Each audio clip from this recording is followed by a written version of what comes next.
what are the things you would say one should do to put a reasonable plan in place? The broad aspects that one should think about and plan. Uh, First of all, will should be written, because will is a document where you can give your wealth, your assets to your legal heirs, to your wife, to your son, to your daughter, or to anybody else, even to your friends, to your brothers, to your sister, whomsoever you want to give, to your parents, whomsoever you want to give as per your wish. So if, the very important point is that will should be written, and when will is written, the succession will take place accordingly. This is one aspect. okay. This is that what share of wealth is to be given to whom after your demise. It is from that point of view, a valid will should be written. Then secondly, what I have experienced from my practical experience, that it is not only that how it is to be distributed, but there are cases when there is a sudden death, and particularly in this COVID epidemic, we have realized that there are so many sudden deaths, and people or your successors do not even know, your wife, your children, that what are your assets, where these are kept, how these are documented, where are the title deeds of these all things. So therefore, I feel that as a part of succession planning, first of all, one should document the details of all the assets, all the wealth which one is possessing, where the documents or title deeds, whether these are digitized or not, these should get digitized.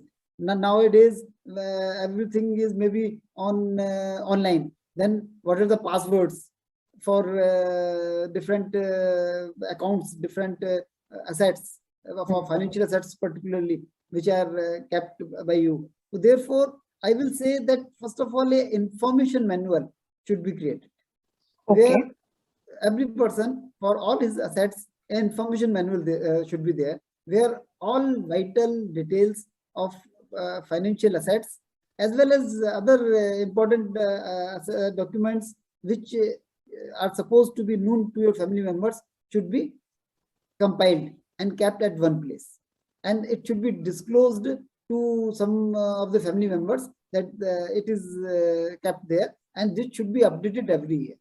So one is information manual. Second, I just discussed that you write a will.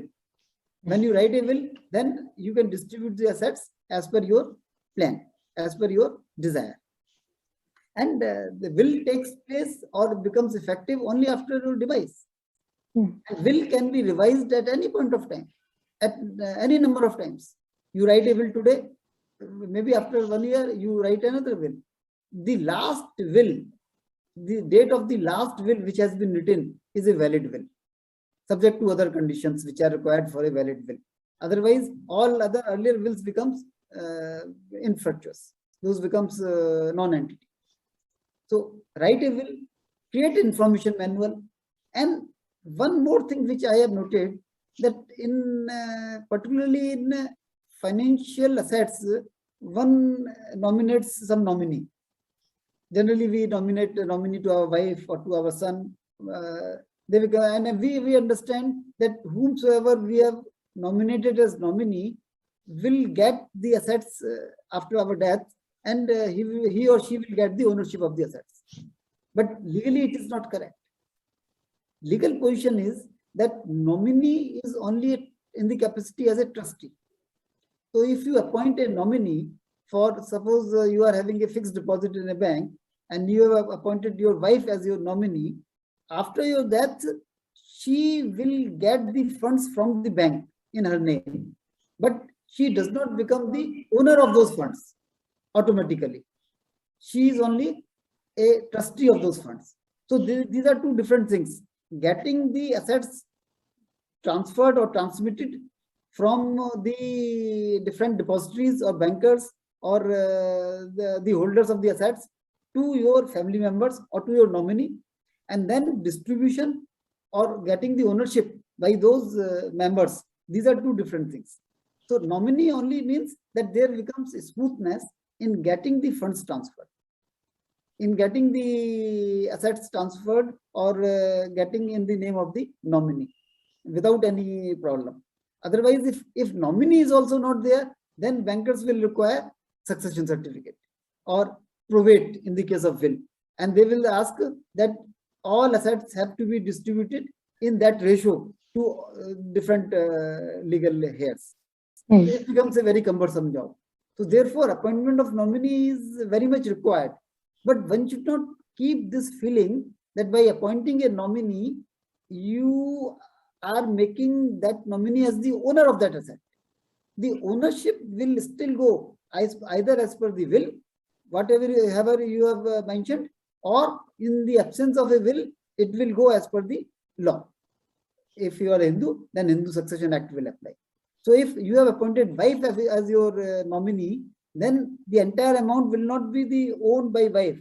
Rather, if you are having a son and daughter also, and your mother is also there, then there may be 4 equal parts: son, daughter, wife, and mother, which is the provision of Hindu Succession Act. Then 1/4 each they would be entitled to get the share in your assets. So now out of that bank account, they all 4 would be entitled to 1/4 of the share. So nominee means only trustee, but still nominee is very important for the reason, as I said earlier, and I am again repeating, that nominee means a smooth transition of the assets from the third party to the family members or to the your legal successors. But again, he is only in the capacity as a trustee. The assets are to be distributed as per the provision of law or as per will. So as you asked, I feel that these 3 steps are very important, because first, where the assets are kept, for that information manual, what are your assets and where these are kept. Secondly, after demise, there is a smooth transmission of the assets from different third parties to your family members. For that, nominee to be appointed.